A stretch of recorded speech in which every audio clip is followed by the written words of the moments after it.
So I'm standing in an empty living room. It's empty. There's nothing in here except for that table. That's it. You can hear the echo. I don't have a mic on or anything. I want you to hear the echo in this room. I want you to see how empty it is because it's part of the story. And so for those of you that don't know, years ago we started this notion of the discipleship project. This idea that I had, this brainiac idea that I came up with, that I would one day decide that I'm going to launch my own ministry, I'm going to do my own thing, and I'm not going to work for anybody, and I'm going to start something. And even before that it was the Discipleship Project, I launched this really cool ministry that I called Sync. I don't know why I called it that. And I tried to bring all these people together for this big conference. I don't know why. And I had worship and I had speakers and I had a really cool place booked. I needed 2,000 people to show up to this event, to make sure that this ministry could get started. I even had someone set me up as a nonprofit. I had tax-deductible donations in place. I had everything that I needed to make sure that all of this was good to go. I had a whopping 85 people show up. That's it.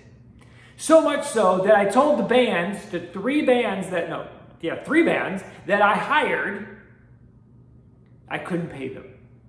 I was one of the speakers, so I didn't pay myself. And I told the other speaker, guess what? I can't pay you either. I can't pay anybody. All I managed to be able to do was raise enough money to pay for the venue. And that was it. After that, I gave up. I shut down. I said, forget it. I'm not doing it. I don't want to do this anymore. This is stupid. I give up. I quit. I'm just going to go back to doing what I was doing.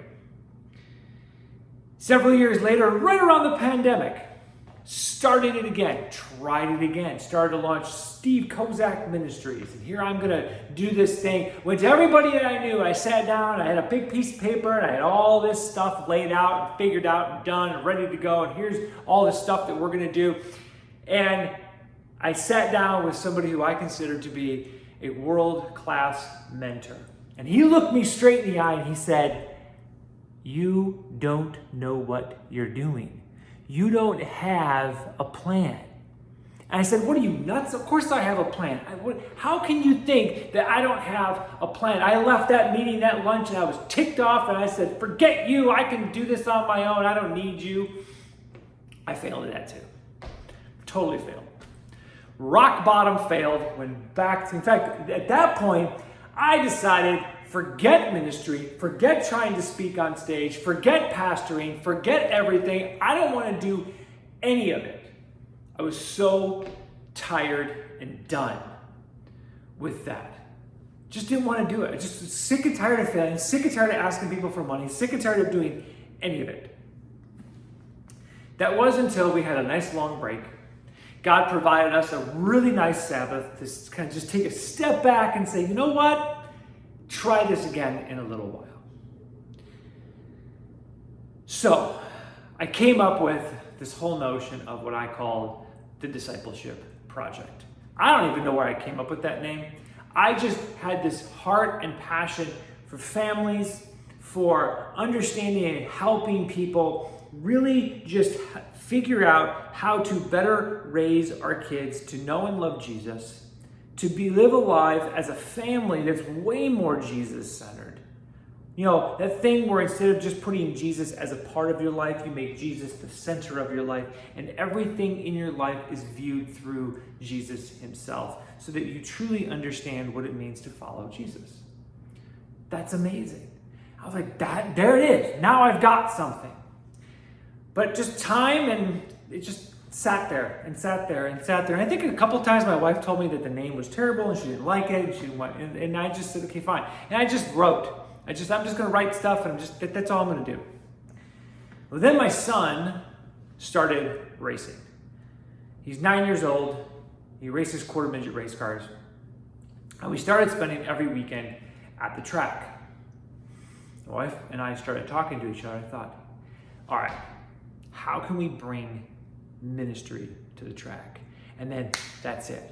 Light bulb turned on. Here we go. Now we're into it. Now we've got something. Because now we've got a community of people that we love, we're invested in, and we see all the time, we travel with, we know intimately. We've developed these deep, lasting relationships with these people, and we've earned ourselves some credibility as part of the community. So we decided to take an absolute leap of faith and say, we're going to go and we're going to do something. And I woke up this morning in the middle of all of this as like I said, living room is empty. There is no couch and there is no chairs and there is no rug because we sold it all. We got rid of it. I just sold the kids' bed frames. We are clearing out the garage. We are getting rid of almost everything that we own because it won't fit inside a motorhome. Because we are going to purchase a motorhome after we sell our house in just a few days. And we are going to hop on the road and we are going to travel track to track as trackside chaplains ministering to the community that we are a part of. And what we realized, my wife and I realized this morning, what an incredible leap of faith that was. And I don't think we fully understood it until we got some documents. We need to, the closing on the house and starting to sell stuff and an empty room and it's echoing and you're constantly reminded that all of this stuff is gone. All of the creature comforts, all of the first world comforts that we live in every single day are gone. And we're in this great big house that we've lived in for almost 7 years. It's about to be gone too. And we're like, what are we doing? And all of a sudden we're like, oh my gosh, this is going to require some incredible faith. And I think so much of it, looking back on just the last few months, so much of it, it's been dependent on our ability to get the house ready to be sold, on our ability to do things that we need to do to make sure that it all goes according to our plan. But what happens when your plan is completely disrupted because God had a different plan? Because if he wants you to go minister and he wants you to get engaged in somebody, he wants you to do something, he's got a plan and a purpose and a whole design for what he needs you to do, how he has made you and created you and equipped you in such a way that you can go out and do very specific work for his kingdom. He needs you to be able to do it for his glory, not for yours. So then all of a sudden, he likes to take things away and make things just a teensy bit more difficult than you might want.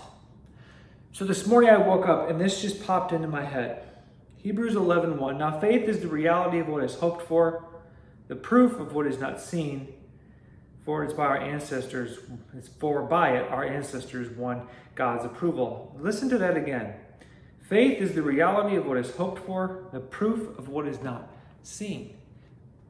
And I think what we do is we say, hey, faith is the reality of what is hoped for. I hope for this, and I want this, and I'm going to go for this, and I'm hoping that God does this, and you hope, and you hope, and you hope, and you hope. And we forget the rest of that. It's the proof of what we haven't even seen yet. There's stuff that God is doing in the background. There's things that God is at work on that you and I do not even know or understand. And I know what I did in my past is that before I gave God a chance to let some of those things come to fruition, I gave up. And my encouragement today is that wherever God has called you to and whatever God has given you to do, no matter how difficult it is, no matter how crazy it may sound, no matter how obnoxiously weird it is, or how impossible it might seem, that maybe we give God the time to allow for him to work in the background and to do some things that we don't expect. Because it's more than just what we hope for. It's the reality of what we haven't seen. It's giving God a chance to do what he needs to do in his time. I think to myself, was it God preparing me? He knows I'm going to screw it up. He knows that I'm going to give up. He knows all of that. But is there a part of him? And it makes me wonder, and I don't know, probably isn't theologically correct, but it does make me wonder that every time I gave up, did it break God's heart just a little bit? Like, oh, come on, Steve, why did you do that? I had this for you. It was ready to go. I think now that maybe, hopefully, he's saying, oh, it's about time. Thank you. And so let that be your encouragement today. Don't give up on what God's plan is for you, even if there's bumps and roadblocks along the way. Continue, persevere, keep working, keep praying, keep reminding yourself that God is working on your behalf. That's the kind of faith that he wants us to have. That's the kind of belief that Christians ought to have. That's the kind of stuff that stops the rest of the world in their tracks to look at us and go, what is different about these people? That produces conversations that change the lives of other people, the people that God places in our lives, the people around us. So don't give up on what God has planned for your life. Dig in and let your faith be built by what God is doing in the background.